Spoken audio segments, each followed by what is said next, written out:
ऊंची दुकान और फीका पकवान, या फिर ये कह लो कि सूर्य कुमार यादव अगेंस्ट मिनोज। ये सेम हाल है यहाँ पर पोर्चुगल का। भाई पोर्चुगल यूरो क्वालिफायर हो, वर्ल्ड कप क्वालिफायर हो, इतने भर भर के गोल मारेगी। 5 गोल, 6 गोल, 4 गोल ऑन एन एवरेज। प्लेयर्स की रेटिंग यहाँ पर 9.7, 9.9। इवन अगर आपको अच्छा गेम मिल जाए लुथियाना, लग्जमबर्ग के अगेंस्ट, तो यहाँ पर 10 on 10 भी मिल जाती है।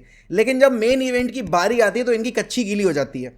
ये प्लेयर्स यहाँ पर चांसेस क्रिएट नहीं कर पाते। और उस पर अगर आपका मैनेजर अगर रॉबर्टो मार्टिनेज हो, आय हाय हाय हाय हाय।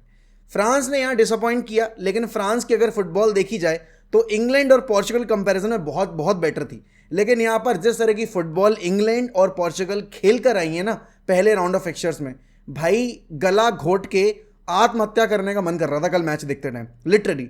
भाई मैंने बोला था जब मैच चल रहा था कि चेक रिपब्लिक को 10 चांस नहीं चाहिए, चेक रिपब्लिक को एक हाफ चांस मिलेगा, या तो एक वर्ल्डी आ जाएगी आउटसाइड द बॉक्स से और वो गोल स्कोर कर देंगे। और हुआ वही।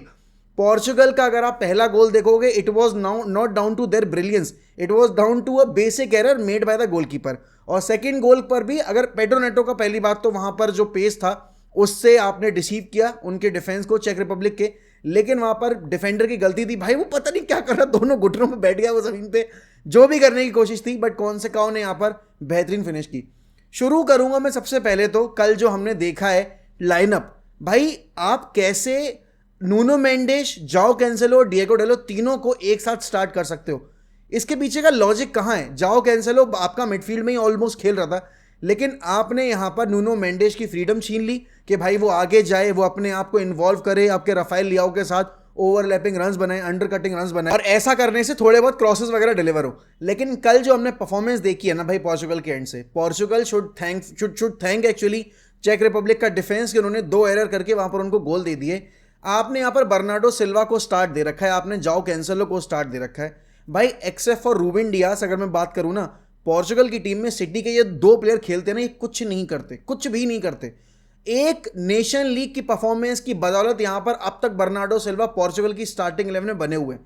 उस बंदे की जगह थोड़ा डायरेक्ट प्लेयर डालो। आपने राफेल लियाओ को डाल रखा है जो कि डायरेक्ट नहीं है, आपने बर्नार्डो सिल्वा को डाल रखा है जो कि डायरेक्ट नहीं है। दोनों विंग के ऊपर आपने ऐसे प्लेयर खिला दिए जो कि क्रॉसेज डिलीवर नहीं कर पाते हैं, उनको कट इन करके ही क्रॉसेज डिलीवर करने आते हैं। वो यहां पर कॉम्बिनेशन प्ले बनाते हैं अगर, तो भी उनको हाफ स्पेस में एंट्री चाहिए। डायरेक्टनेस के गेम की अगर हम बात की जाए तो उनके एंड से कुछ देखने को नहीं मिलता है। डिएगो डेलो के क्रॉसेज माशाअल्लाह सुभान अल्लाह एकदम टट्टी क्रॉसेज है उनके, और कल तो एक भी क्रॉस सक्सेसफुली अटेम्प्ट भी नहीं किया। यहां पर सेम मैं बोल रहा हूं, नूनो मेंडेस को अगर खिलाया जाता फुल बैक के तौर पे तो नूनो मेंडेस की परफॉर्मेंस थोड़ी सी और बेटर आती। Second half of the game में जब उन्होंने सब्स्टिट्यूट कर दिया डेलो को और यहां पर उन्होंने गोंचालो इनासियो को इंट्रोड्यूस किया, भाई अगर आपको 5 एट द बैक खेलना ही है तो लेफ्ट सेंटर बैक गोंचालो इनासियो खिलाओ ना। कल पेपे की परफॉर्मेंस बहुत सही थी, लेकिन कल जो टर्की ने गेम खेला है ना, टर्की इनकी धोती खोल देगी अगर ये इस तरीके से खेलेंगे। अभी तक के टूर्नामेंट के बहुत सारे मैचेस हुए जहां पर अच्छी फुटबॉल खेली गई है, बट कल जो टर्की का मैच था भाई आपकी जॉर्जिया के against, I think that was the game of the week so far, tournament so far. क्योंकि अभी जितने मैच हुए उसमें से आप बोलोगे यहाँ पर जर्मनी वाला गेम अच्छा था, देन आपका नेदरलैंड्स वाला गेम अच्छा था, स्पेन वाला गेम भी अच्छा था, लेकिन कल टर्की और यहाँ पर जॉर्जिया वाले गेम में जो वर्ल्डी स्कोर हुए हैं, आर्दा गुलर भाई रियाल मैड्रिड के पास जो खजाना आ चुका है ना इस वक्त पे, एम्बापे भी उन पे, ब्राहिम डियाज भी उन पे, विनीशियस भी उन पे, रॉड्रिगो भी उन पे, आर्दा गुलर भी उन पे, देन आपके पास बेलिंगम भी है, चूहामेनी भी है, आपके पास यहाँ पर कामाविंगा भी है, एंड मॉड्रिच ने भी कॉन्ट्रैक्ट 1 साल का साइन कर लिया है। तो भाई रियाल मैड्रिड तो अनस्टॉपेबल, लेकिन कल जो टर्की ने फुटबॉल खेली है उस गेम में तो वंडर गोल ही स्कोर हो रहे थे। चाहे पहला गोल आप देखो, फिर उसके बाद जो 2 गोल और पड़े हैं वो गोल आप बात करो, एंड फिर अल्टीमेटली आखिरी गोल पे तो देखो Georgia were throwing kitchen sink at Turkey, क्योंकि उनको पता था ड्रॉ निकाल लिया तो इस ग्रुप में यहाँ पर बहुत चांस बन जाएगा आगे जाने का, क्वालिफाई करने का। लेकिन पोर्चुगल की कल जो फुटबॉल थी ना भाई, it was dreadful, it was literally one of the worst football that I have watched so far in this tournament along side England की फुटबॉल। आपके पास यहाँ पर कौन से काओ है बेंच के ऊपर, आपके पास पेड्रो नेटो है बेंच के ऊपर, आपके पास यहाँ पर डिएगो जोटा है बेंच के ऊपर, आपके पास यहाँ पर देखा जाए अगर तो आपने मिडफील्ड में पलिनिया नहीं खिलाया। What was he thinking actually? Roberto Martinez के दिमाग में कोई ये बात डाले कि ब्रूनो फर्नांडिस और विटिना को फ्रीडम चाहिए एज अ नंबर 8 ऑपरेट करने के लिए, उनको पीछे एक सेंटर बैक का या सेंटर डिफेंसिव मिडफील्ड प्लेयर का कवर चाहिए जो कि उनको थोड़ा फ्रीडम प्रोवाइड करे। कल वो जो एक वैक्यूम था क्रिएट था ना वहां पे मिडफील्ड में, क्योंकि उनके पास सीडीएम प्लेयर नहीं था, इस चक्कर में ब्रूनो और विटिना का गेम, दोनों का गेम काफी ज्यादा खराब हुआ है। और आपने बर्नार्डो सिल्वा को पूरा गेम खिला दिया वहां पे। बिल्कुल आपने 85th 86 मिनट पे जाके सब्स्टिट्यूशन किए। लोग अभी ये सोच रहे हैं कि अरे भाई क्या मास्टर क्लास सब्स्टिट्यूशन थे, और देखो उनके सब्स्टिट्यूशन ने आके मैच जिता दिया। टाइमिंग ऑफ सब्स्टिट्यूशन इतनी ज्यादा लेट थी ना कि वहां पे ऑलमोस्ट गेम हाथ से निकल गया था। और ये ग्रुप जितना इजी बनना चाहिए पोर्चुगल के लिए, पोर्चुगल अगर ऐसी फुटबॉल खेलेगी ये इतना ही ज़्यादा डिफिकल्ट ग्रुप बना लेंगे। आप देखो कल टर्की का जो गेम प्ले था, टर्की ने जिस तरीके से पोजेशन बेस्ड फुटबॉल और काउंटर अटैकिंग फुटबॉल दोनों का यहाँ पर आपको डिस्प्ले दिखा के दिया है। जॉर्जिया ने टर्की को जिस तरीके से होल्ड बैक करके रखा हुआ था, पोर्चुगल जैसी टीम लो ब्लॉक टीम्स के अगेंस्ट अच्छा नहीं कर पाती है। आप यहाँ पर अगर बात करोगे sideways passing, sideways passing, sideways passing, वही रॉबर्टो मार्टिनेज ने बेल्जियम की गोल्डन जनरेशन बिल्कुल बर्बाद कर दी, उनके साथ नंबर 1 रैंकिंग होल्ड की, लेकिन ट्रॉफी के मामले में कुछ डिलीवर नहीं किया। सेम चीज़ यहाँ पर पोर्चुगल के साथ भी होने वाली है। पोर्चुगल की टीम वैसे भी इतना अंडर परफॉर्म करती है, उनकी टीम में यूनिटी नहीं है, उनकी टीम में गेम सेंस नहीं है।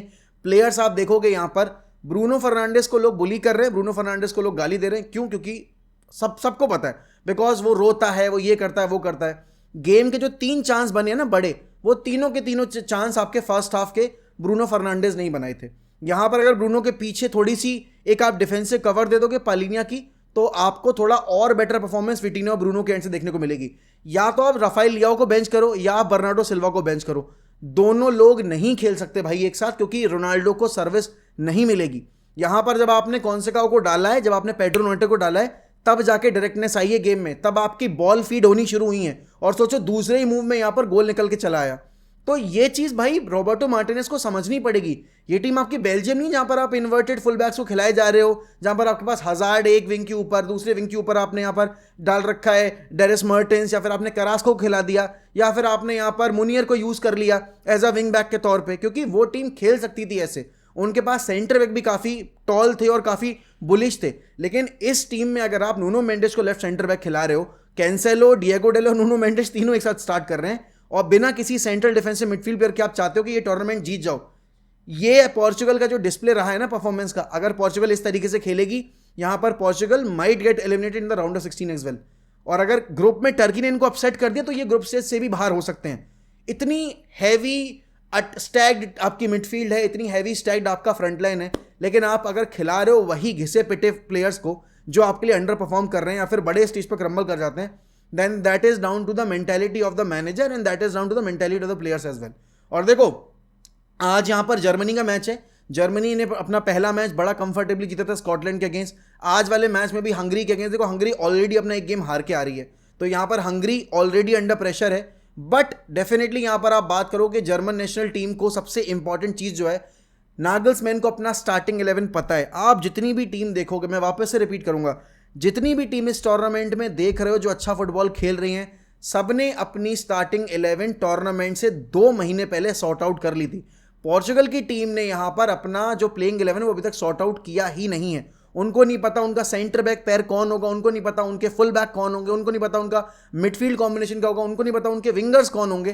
तो यहां पर रॉबर्टो मार्टिनेज अगर ग्रुप स्टेज में अभी अगर तीनों गेम में सिर्फ चॉप एंड चेंजेस करते करते ही अपनी फर्स्ट रन ढूंढने की कोशिश करेंगे, आपके राउंड ऑफ 16 में पहुंचने तक आपको सब लोग टेस्ट कर चुके होंगे, और आपके फ्लॉज कितने ज्यादा हैं आपके टीम सिलेक्शन में और आपकी टैक्टिक्स में वो सबको पता है। No final third deliveries for the forward. आप यहां पर डायगोनल पासेस नहीं आपने अटेम्प्ट की एक भी, जहां पर आप टीम को थोड़ा सा एक्सप्लोर कर सकते थे, उनके विंग्स को एक्सप्लॉइट कर सकते थे।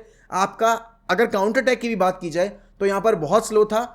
जो आपने गोल कंसीड किया है, आपके 6 प्लेयर थे बॉक्स के अंदर, लेकिन no one was able to block that shot. और देखो ये जो चेक रिपब्लिक जैसी टीमें है ना, ये ऐसे ही गोल मारती हैं। They will sit deep, they will frustrate you for 90 minutes and they will get a cheap goal out of nowhere against the run of play.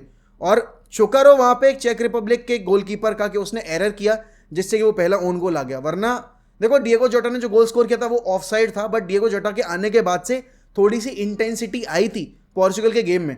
तो फॉरवर्ड लाइन में चेंजेस करो, मिडफील्ड सॉर्ट आउट करो, तभी जाके कुछ चीजें change होगी। But yes, अब क्योंकि आज रात में भी 3 मुकाबले हैं और तीनों मुकाबले वॉच अलोंग कर पाना मुश्किल है, लेकिन हम जर्मनी वाले मैच का वॉच अलोंग करेंगे, क्योंकि जहां अच्छी फुटबॉल देखने को मिले वहां वॉच अलोंग करना समझ में भी आता है। बोरिंग फुटबॉल देखने का कोई मतलब नहीं बनता, क्योंकि ऑलरेडी जो 2 बड़े गेम थे हमारे इंग्लैंड और पोर्चुगल के, वो दोनों ही गेम काफी बोरिंग हुए। इवन फ्रांस वाला गेम भी काफी बोरिंग था, बट फ्रांस ने फिर भी इन दोनों टीमों से तो बेटर फुटबॉल खेली थी।